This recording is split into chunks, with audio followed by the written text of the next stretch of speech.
This TFMR podcast is brought to you by your friends at JM Bullion. Visit jmbullion.com for all your gold and silver bullion needs.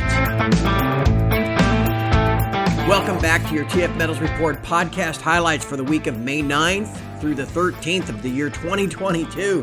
Another lousy week for all of us in the precious metals. Seems as if COMEX Gold and COMEX Silver are only thinking now that Powell and his goons are going to hike rates as high as 4 or 5% in the months to come. Any thinking person knows that that's ridiculous. That's never going to happen, but that doesn't seem to matter, especially when we're dealing with computerized high-frequency trading algorithms that don't think at all.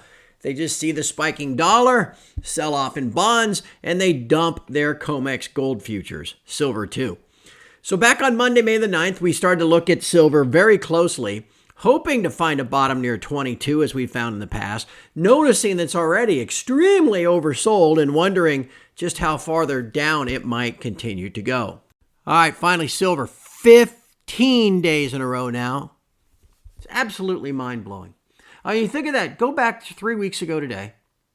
Traded as high as 26.65 or something like that, right at the COMEX Open. Dropped down, finished 26.20. If I had told you in the podcast 3 weeks ago today, oh shit. We got 15 red candles coming in a row. And we're going to fall $5 and the RSI is going to be under 25. Would you have believed me? Well, I wouldn't have believed me, for God's sake. Here we are. Really, utterly remarkable. What falls 15 days in a row? I mean, they're building floating cities of solar panels in bays and lakes in India and China. I mean, but yet silver, regardless of the demand, 15 days down in a row. I can't wait. Only upside to this, I can't wait to see what the next COT report shows on Friday. 25 for an RSI. The selling continued on Tuesday. Harder to believe, but that's where we were. And even after the brutal selling of Tuesday, there was still some hope that we'd bounce back later in the week. We'll see about that. Remember this old trick? How many times have we seen this? Get the price right onto a key moving average, right at a key news event, like Bernanke going up on Capitol Hill for Humphrey Hawkins' testimony, or the BLSBS. Anyway, put it right on the moving average so that when the news hits that you know is going to be bad anyway for gold, then you can double your fund by flushing price through the 200 days. So tomorrow, if you were a bank, what would you want to do? You'd want the price to be under the 200-day at the COMEX Open tomorrow, because the CPI comes basically right at the COMEX Open tomorrow, 10 minutes after. You can double the bang for your buck. Selling due to the CPI, technical selling due to being under the 200-day. It's going to bring in a low tomorrow. 1820, maybe slightly below there. 1810. Okay? And evidence of that on the Globex, sure as shit. Look at this 2-minute candlestick chart intraday. Biggest washout volume of the day of nearly 6,000 contracts in just 2 minutes to blast price down into new lows through 1850 and all the way down.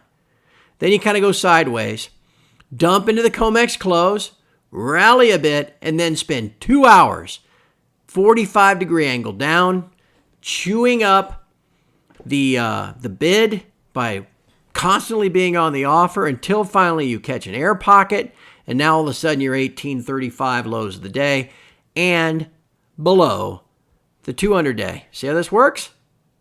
That's their goal, to be below the 200-day when the COMEX opens tomorrow and 10 minutes before the CPI, so they can really wash it out, and that may very well be it. That may be as low as it gets. On Wednesday, May the 11th, we got our latest update on consumer price inflation in the U.S. Still extraordinarily high, but that doesn't seem to matter. Gold and silver only want to focus upon these hiking interest rate projections from the Fed, and that was not as low as gold was going to get. The selling was going to continue as we went through the week. Now, again, inflation's not going away. One of the biggest problems keeping inflation higher is energy prices. Not just crude oil itself, but all the distillates. Whether it's jet fuel, diesel fuel, gasoline, everything still continues to go through the roof. In fact, the shortages in diesel fuel are going to be a major problem and story as we get later into May and through the summer. We'll worry about that another day. But on Wednesday, May the 11th, we did discuss this at TF Metals Report. And one of the charts we looked at was the latest chart of gasoline futures, just regular old drive around gasoline futures. And you can see the rising price of gasoline has no end in sight. Here's a gasoline chart. You know, they're gasoline futures, right? This goes back 15 months or so. Okay, coming out of COVID, gasoline futures $1.50 to $2. Okay, so yeah, so you all the markups along the way, you're paying $2.50 maybe at the pump, something like that. Now look at it. Now, Petus sits there and says, this is the, he mumbles his way through the Putin gas spike. Well, okay, kinda, a little bit. Because you can see when the war started, we were at $2.75. And now we're $3.75. It's all the implications. Okay, so there's at least a little bit of truth to that on gasoline. But, the rest of it is all nonsense. Just trying to lay blame. And today he even went after Powell, so this is the Fed's problem. Okay. Why Powell ever signed up to take that job for a second term is beyond me. And the only thing I can figure is he's so convinced that he's omnipotent because he's been treated like a demigod that he thinks he can fix it. Look at this chart. Maybe I'll put a trend line on here from the lows back in November or so. I mean, it's pretty much straight up. So is that going to be changing soon? I don't know. Yeah, maybe suddenly there's a big run of supply, and everything calms down in Ukraine and all that kind of stuff. This doesn't look like it's stopping anytime soon. Our Thursday conversation this week was with money manager and sound money advocate Larry Lepard. Larry's been a member of TF Metals Report since about the beginning. So it was an honor to sit down and visit with him, get his thoughts on the current environment, what the Fed is trying to pull off, whether they'll be successful, and what it will mean long term for gold and silver. All you have to do is go to tfmetalsreport.com. The link to that podcast discussion is right there on the homepage. It's free for everybody to listen to, so I'd encourage you to give it a listen. And then on Friday, May the 13th, gold washed out all the way down to $1,797.